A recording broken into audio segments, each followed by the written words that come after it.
Good morning for today's video nga. Today is Sunday, muling pagkabuhay ni Jesus Christ. Kaya naisip namin mamasyal sa Barangay Timbangan, yung aming pinupuntahan dati na mayroong malaking revolto ni Papa Jesus. So at ang ganda nga ng view doon. So ayun nga, medyo nagka-problema nga dahil nagkaroon ng sira yung aming motor. So kailangan namin dumaan sa vulcanizing shop. So habang kami nag-aantay.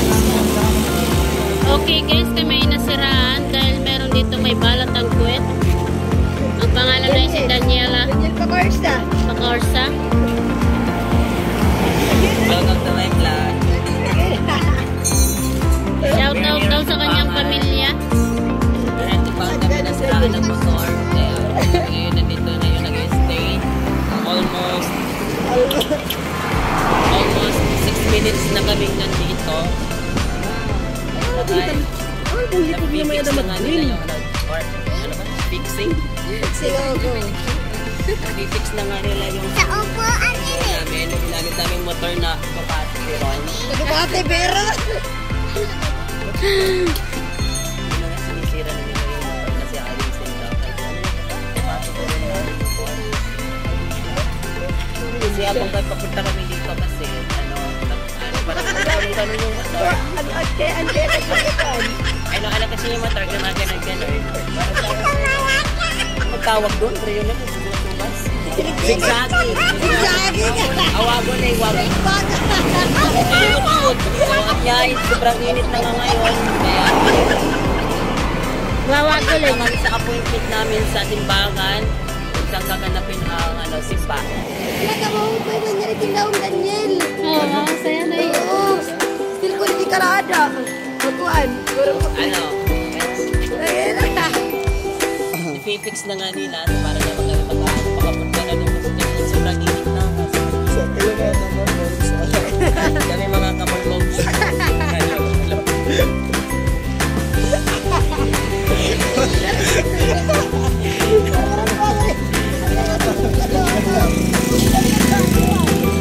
Ano ito yung mga kasabi namin sila rin din mga sabi.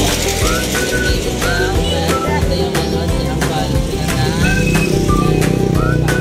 Meron kami dito si Johnny at si Dako or Jasper King.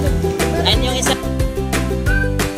So ayun nga guys, after 1 hour sa wakas, natapos din ang aming pag-aantay sa pagpapaayos ng aming motor. At ayun, kami nga ay nakarating na dito sa Barangay Timbangan. Sulit yung aming pag-aantay na napakatagal dahil ayan, nakita na namin ang view dito na napakataas. At ayan, nag-umpisa na nga kaming umakyat sa, hindi ko alam kung ilang step to, nasa 500 yata or ewan, basta yun ang taas niya. At hiningal ako ng very light lang naman na halos hindi na ako makahakbang ng aking paa sa pagod. Pero sulit naman pag nandoon ka na sa taas dahil ang ganda ng view dito. So ayun nga guys, kahit na sobrang nakakapagod, hindi mo talaga mararamdaman yung pagod pag andito ka na sa lugar na to dahil malilibang yung mata mo sa kakatingin sa paligid na napakaganda ng paligid. Makasabi mo na lang talagang thank you Lord, ang ganda ng mundo, diba? Kaya parang penitensya na rin talaga to sa amin kasi ang taas ng inaakyat naming hagdanan para lang marating yung tuktok doon sa taas, yung malaking revolto na yan.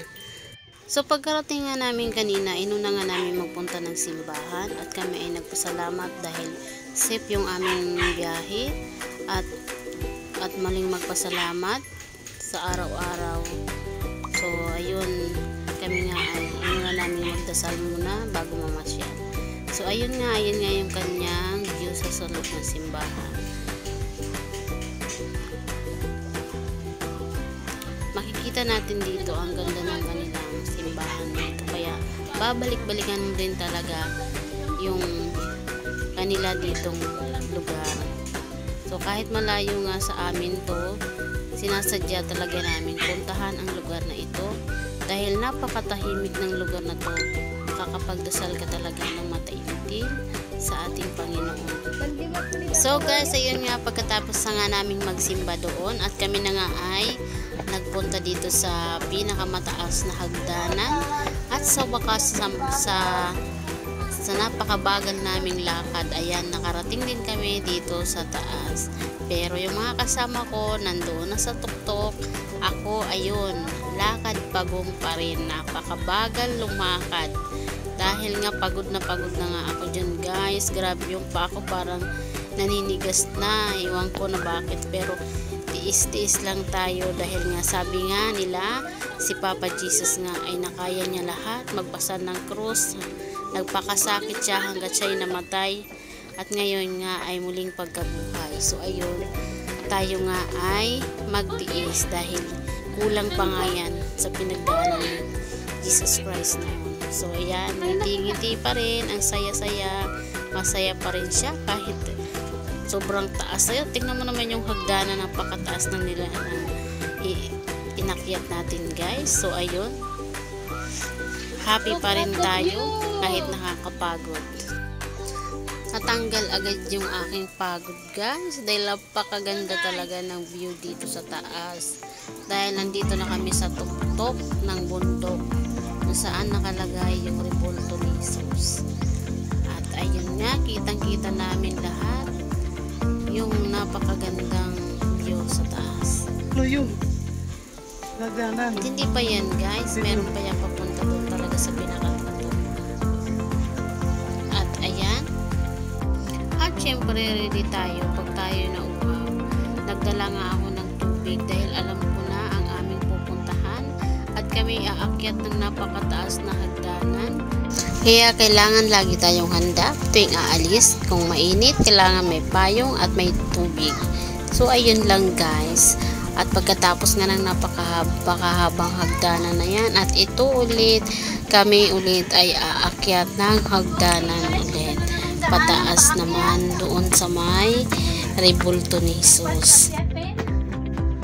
Pagkatapos na napakataas na aakyatin.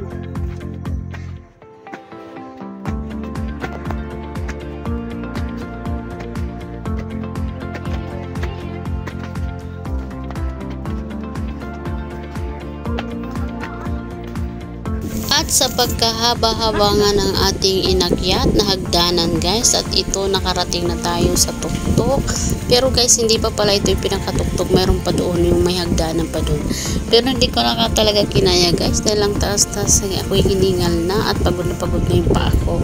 So yung ibang kasama ko na lang yung nandoon sa taas, hindi na nga ako nakapag-video doon dahil nahingal na nga ako. So dito na nga lang kami sa baba at maganda naman yung view dito. Ayan, kahit hindi pa nga tapos yung kanilang mga Rebulto na iba, maganda pa rin siyang tignan. So siguro sa susunod na pagbabalik namin dito ay tapos na siguro to, siguro after 1 year siguro. So ayun, ang ganda nga doon sa tuktok dahil andun nga yung Rebulto ni Papa Jesus sa taas. Ayan, andun yung mga kasama ko, nauna na sila doon, hindi na nga kami nakapunta doon dahil nga ay nako, hirap na akong umakyat, akyat pa na ba. So guys, ayun, enjoy na natin yung view dito sa taas.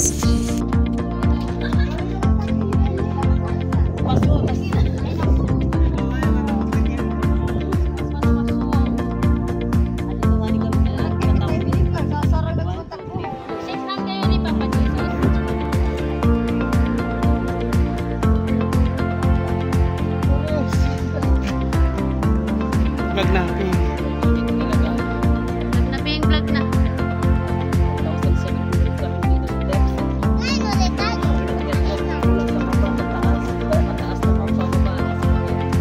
Okay guys, we're here.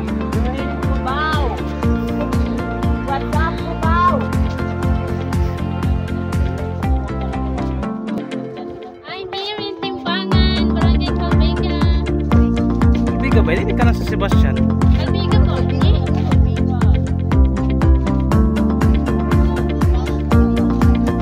Ayun yung ang pinakamalaking statwa na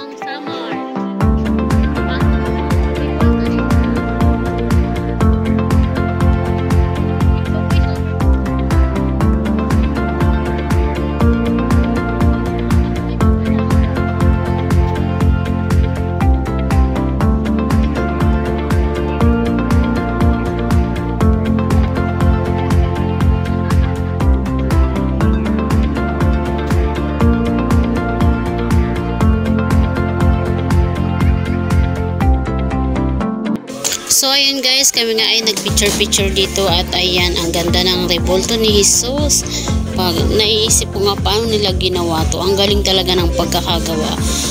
Ang talented talaga ng gumawa nito. Diba? So ayan, ini-enjoy namin yung view dito sa taas at kami nga ay nagpicture-picture ng aking mga Junakis.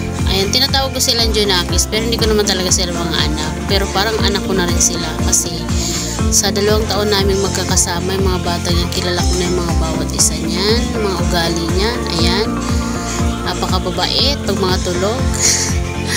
So sila ay 10 sila sa aking mga anak-anakan, mga ampun ko sila. So enjoy kasama yung mga yan, kaya lagi ko silang sinasama pag tuwing kami ay aalis at may pupuntahan. Pag hindi sila busy, pag wala silang pasok sa school, ayan, dahil nga ngayon ay Holy Week, ayan, nakasama sila. Kahit hindi sila kumpleto, masaya naman. At least na kami ay magkakasama minsan. So ayun nga guys, enjoy natin ang ating view dito sa taas at happy lang.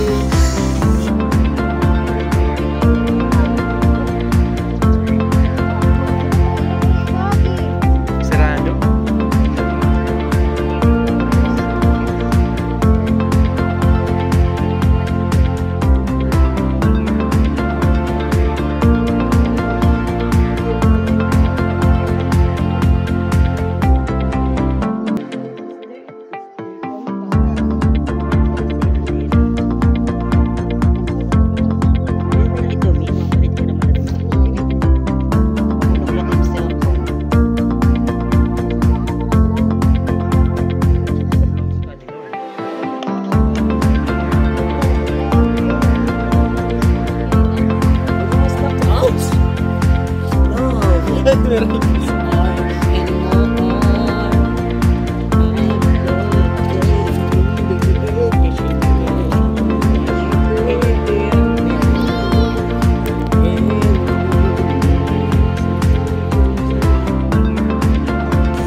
So, uwian na nga guys at ayan, tuwang-tuwa ang aking Junakis at nga ay nakapamasyal siya. So, ayun, dahil nga mainit na yung panahon, dahil nga summer tayo ngayon, ilang degree ba ang init dito sa amin, basta mainit na parang nakaka-heat stroke na talaga yung init niya. So, kailangan na naming umuwi dahil hindi nakakayanin yung init guys. So, kami naman ay pababa na ngayon. So, hindi naman siya nakakapagod dahil pababa. Yung mas nakakapagod yung pataas.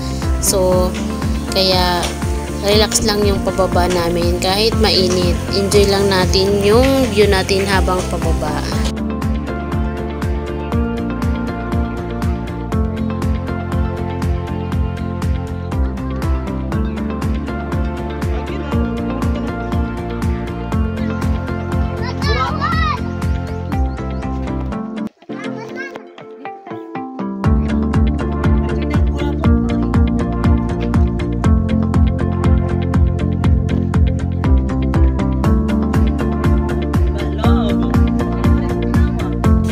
So, ayun guys, hanggang sa pababa, ayan, lakad pagong tayo dahil pagod na rin ang ating paa dahil saglit lang naman kami sa taas. So, ayun, dito na nga natin tatapusin ang ating vlog. Sana nag-enjoy kayo sa panonood ng aking vlog at please subscribe to my channel. Thank you so much.